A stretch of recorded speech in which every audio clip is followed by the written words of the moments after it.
The sun, first of stars, seems to have lost its light and appears of a bluish color. We marvel to see no shadows of our bodies at noon, to feel the mighty vigor of its heat wasted into feebleness, and the phenomena which accompany a transitory eclipse prolonged through a whole year. The moon too, even when her orb is full, is empty of her natural splendor. Strange has been the course of the year thus far. We have had a winter without storms, a spring without mildness, and a summer without heat. Whence can we look for harvest, since the months, which should have been maturing the corn, have been chilled by cold? How can the blade open if rain, the mother of all fertility, is denied to it? The seasons seem to be all jumbled up together, and the fruits, which were wont to be formed by gentle showers, cannot be looked for from the parched earth. The middle air is thickened by the rigor of snow and rarefied by the beams of the sun. This is the great inane, roaming between the heavens and the earth. When it happens to be pure and lighted up by the rays of the sun, it opens out its true aspect. But when alien elements are blended with it, it's stretched like a hide across the sky and suffers neither the true colors of the heavenly bodies to appear nor their proper warmth to penetrate. This often happens in cloudy weather for a time. It is only its extraordinary prolongation which has produced these disastrous effects. This is from a letter by the Roman statesman Cassiodorus, written around the year 536 AD, to his deputy Ambrosius, and it describes a most unusual climatic event having taken place in that year. The sky was darkened for months. The sun appeared bluish and weakened during the day, so that not even shadows were visible, even when the sun was unobstructed in the sky, and the moon appeared damp and dark at night. Crop failures and famine were reported, and we now know that Cassiodorus was witness to a most unusual climatic event, which might have been so devastating that it changed the course of history. But not only Cassiodorus was writing down what he saw during those fateful months, another famous historical character did this as well. None other than Procopius of Caesarea, who had accompanied the Roman general Flavius Belisarius on his many journeys of conquest. This Procopius wrote down what he saw in 536 AD while Belisarius was still at Carthage, preparing for the invasion of Italy and the war against the Ostrogothic kingdom. And it came about during this year that a most dread portent took place. For the sun gave forth its light without brightness, like the moon, during this whole year, and it seemed exceedingly like the sun in eclipse. For the beams it shed were not clear, nor such as it is accustomed to shed.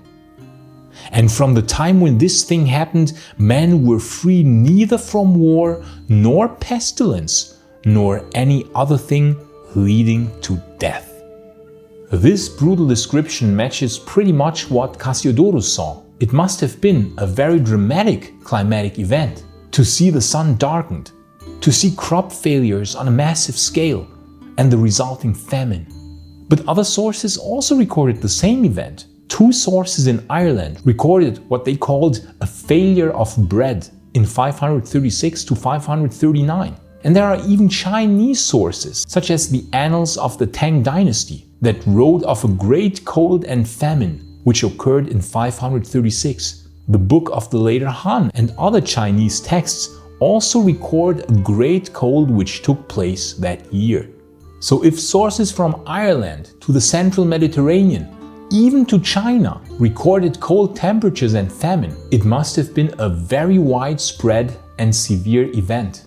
We now can reconstruct from Greenland ice core samples, where an unusual concentration of volcanic particles has been found in the ice layers corresponding to exactly that time, that this event was indeed real.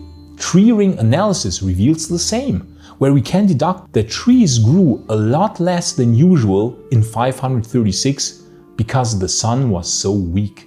From these analyses, we can get a clearer picture of how severe the temperature drop was and what might have caused this. There must have been one or a series of volcanic eruptions, most likely in Iceland, which ejected very high quantities of volcanic ash into the atmosphere. These ash particles were carried by the winds far and wide, and thus the sky was darkened. This happened probably in the spring of 536. The temperatures in summer dropped as much as 2.5 degrees Celsius or 4.5 degrees Fahrenheit below the average temperature. This therefore qualifies as some sort of mini ice age.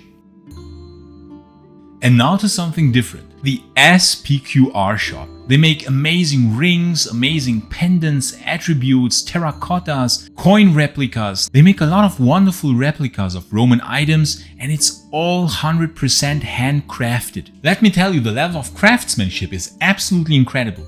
You can even buy the one and only Maiorianus ring. And you can only get it on the SPQR Shop. But there are of course many other rings and amazing items that the SPQR Shop crafts with an incredible attention to detail. And with a code in the description, you will get a 20%, I repeat, a 20% price reduction on every purchase on the SPQR Shop. So don't hesitate and buy something nice for you or someone else as a present who also happens to like Roman history. Thanks for your attention and back to the video. Such a large deviation from the mean, as far-reaching as China, meant that harvests were severely negatively affected everywhere, and this of course in turn meant widespread famine. What the Irish monks called so euphemistically a failure of bread meant nothing less than a lot less to eat for everybody. And what did this of course cause? That is correct, a weakening of the immune system. Because the immune system of the body doesn't work well when we are malnourished. But insanely, Greenland ice core samples and the tree rings show something else. Namely that there were further eruptions in the following years. Namely in 539 to 540, there was another darkening event, again caused by volcanic eruptions, which caused summer temperatures to cool even more, by as much as 2.7 degrees Celsius or 4.9 degrees Fahrenheit. And there is even evidence for another such event in 547. So basically from 536 to 547, for more than a decade, there might have been unusually low temperatures, crop failures and famine with only brief interruptions. And this came at the worst possible time for the Roman Empire. Exactly in the year 536 AD, the Roman Emperor Justinian had ordered his most able and skilled general Flavius Belisarius to attack the Ostrogothic kingdom in Italy. In those days, the Roman Empire was resurging again, seeing an incredible comeback. It was exactly in that year that Belisarius made landfall in Italy, capturing city after city, marching north towards Rome, towards the Eternal City like an unstoppable juggernaut.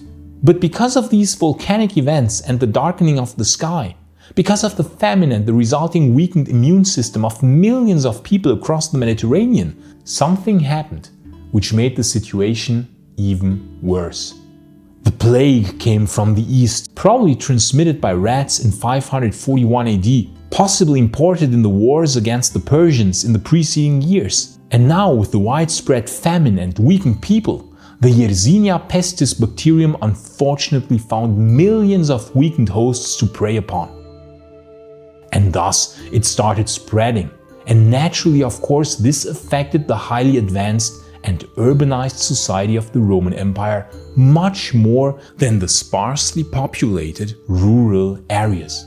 Because the Romans had roads and cities with hundreds of thousands of inhabitants. They had bathing houses where the disease could be transmitted even more easily, and they had absolutely no knowledge of bacteria and how diseases are transmitted. And so millions of Romans died in 541 and the following years. Even the Emperor Justinian himself fell sick as well and almost died, just barely surviving. And thousands of people were dying in Constantinople alone every single day. The Roman army already negatively affected due to the crop failures, with increasing difficulties to supply the troops with meals, now faced another brutal whammy, namely tens of thousands of soldiers falling sick across the entire empire. The army size, peaking in the late 530s at an estimated 350,000 troops, plunged to 150,000 in the course of just a decade.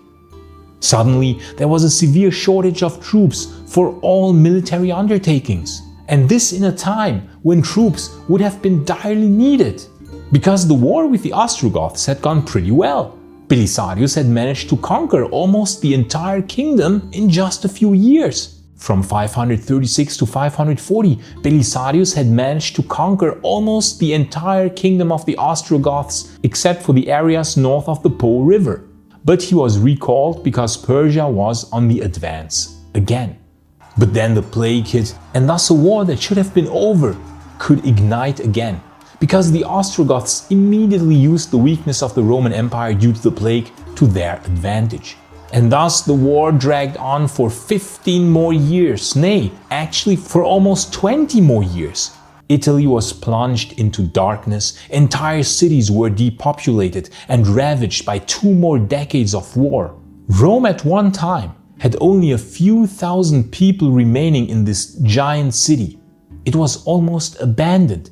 So bad was the situation in those times.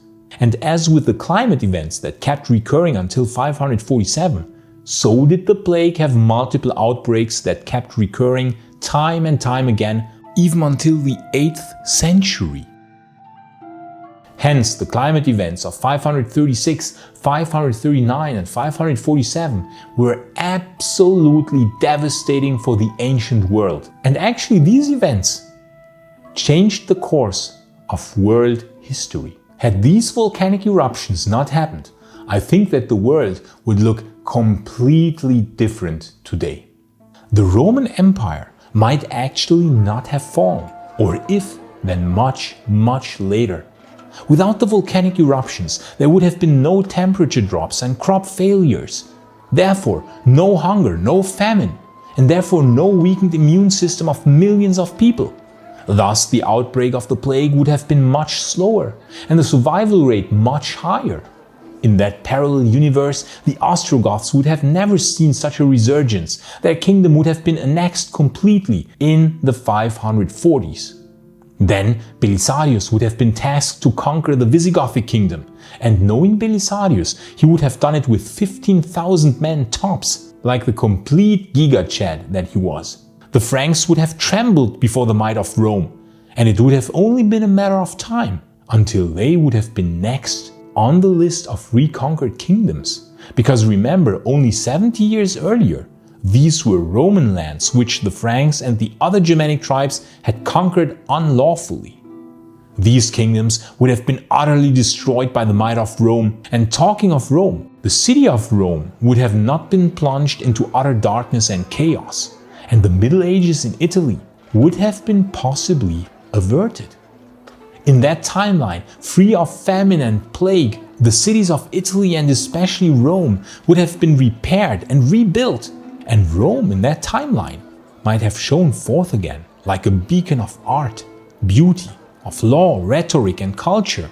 But alas, the volcanoes did erupt in our timeline, famine and plague did happen, and so the reconquest of the lost provinces of the Roman Empire came to an abrupt halt. Therefore, these dark times, dark in the truest sense of the word, from 536 to 547, were the foreshadowing of things to come. A darkness descended onto the world, and Italy was indeed plunged into the Dark Ages, and living standards fell sharply. And the Eastern Roman Empire would never be able to regain its complete strength, and thus would continue shrinking.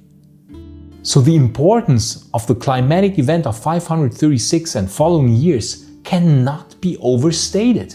Had this event not happened, the world in which we would now live would look completely different. How exactly it would look, your guess is as good as mine. If you like this video, please consider supporting this channel via Patreon or via YouTube membership, because it is your support that makes this channel possible. You would have my utmost gratitude. And of course, I want to thank everybody who is supporting Maiorianus. You people are amazing. And if you want to learn more about how the genius General Belisarius reconquered the Vandal kingdom with only 15,000 men, you can watch this video in the upper right corner. But if you want to learn more about the utter devastation that the Gothic Wars caused, you can watch the other video in the lower right corner. I say thanks again to all friends of Roman history, gratias tibiago and bene valete.